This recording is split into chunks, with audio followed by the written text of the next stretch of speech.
Obamacare is really, I think, the worst thing that has happened in this nation since slavery. And it is, in a way, it is slavery, in a way, because it is making all of us subservient to the government. That I was watching that and I was really confounded about what you meant. How can you compare a health care program to the brutal oppression and abuse of black people in this country? Okay, I can tell you very easily. First of all, if you listen carefully to what I said it's the worst thing since slavery. Now, there are those who will say he said it's equivalent to slavery, who probably don't understand how the English language works. And it's sort of like the kid on the playground at school who runs over to one kid and says, he's talking about your mama. And then he goes to the other, he's talking about your mama, so that they can get in a fight, rather than actually concentrating on the issue. The issue here is that we have turned over to the government the most important thing we have, which is our health and our health care. And for those who are well-read, they will know that many people who have not had the interest of the United States at heart have advocated making the population dependent, okay, in order to achieve the, quote, utopian society. All right, let me jump in there, because you said who have not had, you said who have and the not best had, way to do, you said, I understand where you're going. You said, and the best way to do that is to control people through health care.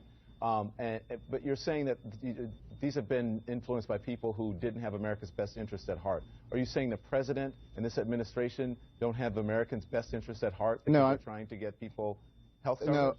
No, I'm talking about the neo-Marxist. This literature is easy to find. I know, but you're comparing it to the Obama administration and to Obamacare. What I am saying is factual, historical information. Now, you can make whatever allusions you'd like to make to it in order to try to inflame the situation. But I'm not trying to inflame the situation. I'm trying to understand it, because you're saying you're not talking about the Obama administration, but you're comparing Obamacare to that, and you're saying the way that people have been controlled is through I'm that comparing method. Obamacare to what? What am I comparing Obamacare? Well, you compared it to slavery. You said in a way it is slavery because you use it to control people. Did I just tell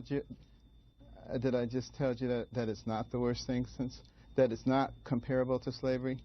But slavery is a horrible, horrible thing. I can tell you a lot of things about it, but the reason that this is the next worst thing is because it is taking the most important thing that you have and subjecting it to control by the government.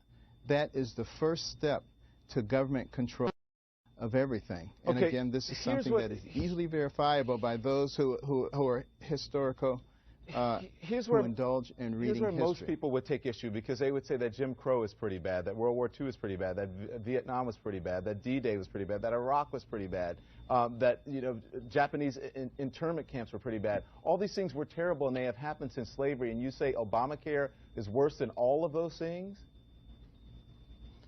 I do say that, yes. All of those things are bad, but those do not fundamentally change the United States. Okay. This is the beginning of a fundamental change of moving away from a government that is for of and by the people to a government that is for of and by the government.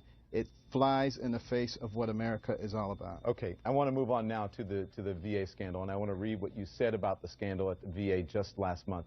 And you said, I think that what's happening with the veterans is a gift from God to show us what happens when you take layers and layers of bureaucracy and place them between the patients and the healthcare providers.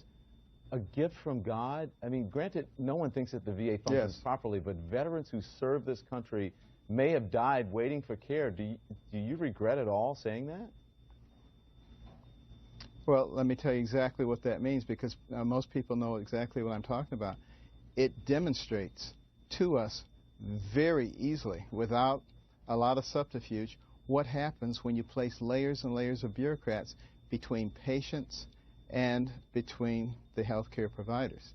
It makes it crystal clear what's going to happen. That's why it's a gift from God to be able to show that to people. Now, I know that some left-wing people have said, Carson said that God wants veterans to die, but I don't think anybody with any sense actually believes that. I know, but Doctor, you just said that you think that the rhetoric should be toned down in this country, and you can't go over and say, I said this about you. But when you use comparisons like that and words like that, then you're ratcheting up the rhetoric. You don't think so? It only ratchets up the rhetoric when people try to misinterpret it. When people listen to what I'm saying, it doesn't ratchet up the rhetoric at all.